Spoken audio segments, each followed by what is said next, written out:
Dr Israr Ahmed, may Allah grant him Jannah, he was one of the best Urdu speaking orators in the world that I know of. So I traveled all the way to Pakistan in 1991 to meet Dr Israr Ahmed. He was a medical doctor. He wasn't trained in any Islamic institute or Islamic university. He was a medical doctor inspired by Maududi, Jamaat Islami, went to Tabligh Jamaat, they started his own organization, Tanzimul Islam. I went to Lahore to meet him. And I was shocked at his simplicity. The command that he has over the Quran. He also speaks in English but mainly in Urdu. And I was impressed by it. So I purchased all his video cassettes and added to the video cassette library. And to cut the story short, I learned many things from him. I'll just mention two important things I learned. Number one, he told me that I told about my background. I'm a medical doctor. I've just passed. And in 1991, I finished my medical studies and I was doing my internship when we started the organization. In 1991, in 1990, I finished my medical studies. For 1 year, there was internship. And during internship, I had more time, so we started the organization. So I told him, I've just finished my medical studies. I would like to become a surgeon, do my MS, and I'm interested in dawah. So he told me, son, you have to choose between the two. Either you choose your medical practice or dawah. I, being a medical doctor, I practiced for 7 years and tried to do both. I could not. If you want to specialize, choose between the two, one thing. Then, after his guidance, I chose to become a Dai. The second thing I learned from him was, he told me that if you want to become a Dai, see to it that you make your personal needs the minimum. I said, why? He said, if you make your personal need the minimum, with the least amount of monthly requirement, you can speak the truth more easily.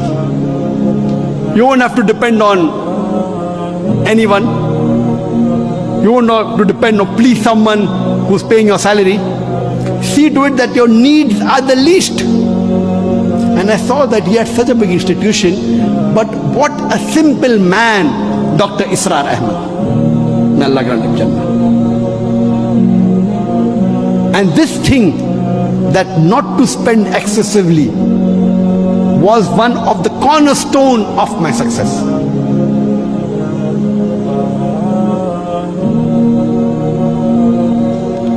Just in case I forget,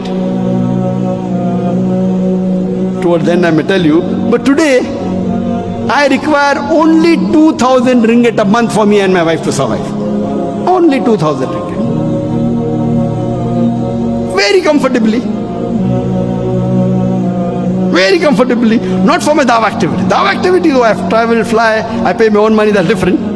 That may be large amount, but for my personal needs, 2,000 ringgit is sufficient. In Bombay it was 40,000 rupees. Here is 2,000 ringgit, sufficient. Inshallah, time permits, I'll come to it later on. So these two things I learned from Sheikh Ahmed Didan.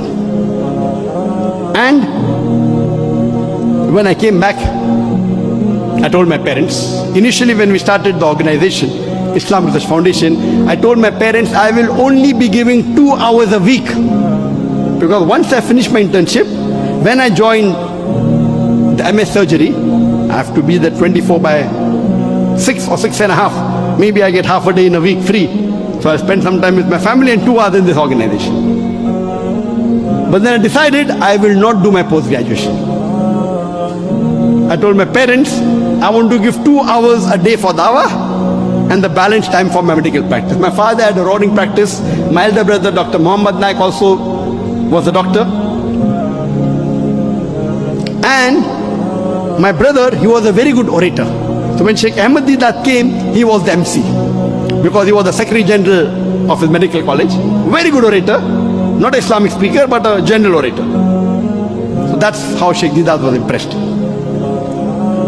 So I told my parents 2 hours dawah, remaining medical practice.